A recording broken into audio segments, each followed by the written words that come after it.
We end up in jails, institutions, and death every time. There is no other alternative to using but those things.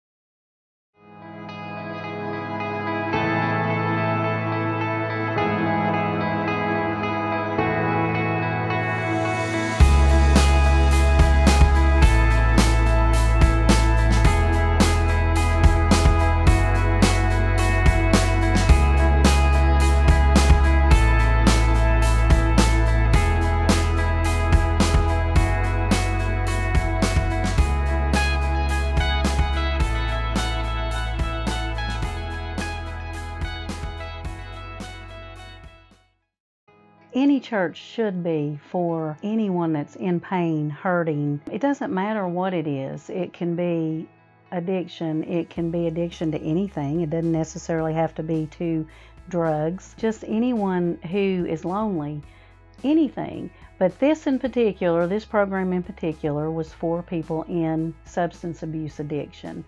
And we just wanted to reach out to them and love them. They don't always trust church people. We started out by doing things for them, giving them clothes, cooking meals for them, helping them out with Easter egg hunts and, things with their children.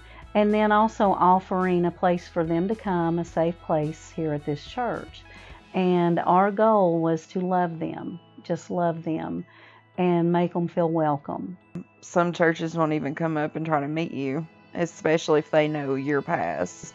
A lot of addicts are looked up on as lesser people, and why can't you just stop, and people want to Bible thump them, all these things. And so we've been abused by churches, that we've been condemned to hell so much. Just a really bad stigma when it comes to an addict trying to get back into a church. Bible thumping is if you would just get with God and live this straight, narrow, perfect life that they live, you would do better, and they will curse scripture at you, and if you don't follow that little line, you're going to hell.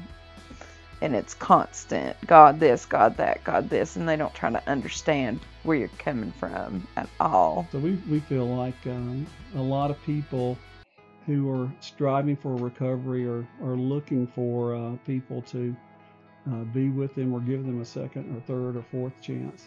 I was hardcore out there at one point for about 5 years, and I got jailed, long story short, got in a halfway house, and then I was clean for like 2.5, almost 3 years, and I did have a relapse.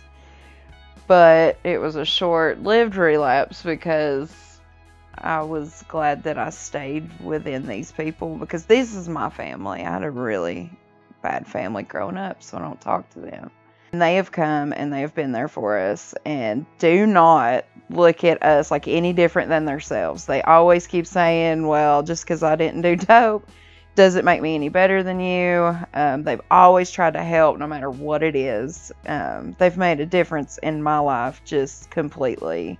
So we use the Life Recovery Bible. We purchased some of these for them, and then a lot of the studies that we do are based right out of the Life Recovery Bible. I've been to a few churches and wasn't really me.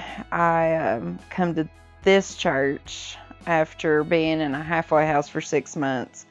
I got to know these people, and all I know is it is possible, and you can get past whatever is holding you back. I hope if any of these people are using, you live another day. Help is possible, and you can do this. It's never too late. It is never too late. I don't care how many times. I worked with a woman who had relapsed 14 times, but she's now clean and has been since we started the program. We've all been there. We've all been through bad situations. A church is made up of sinners. It's made up of people. We're not great people. We're just trying to do what Jesus wants us to do. And we will love them here. That's what they will find here, love.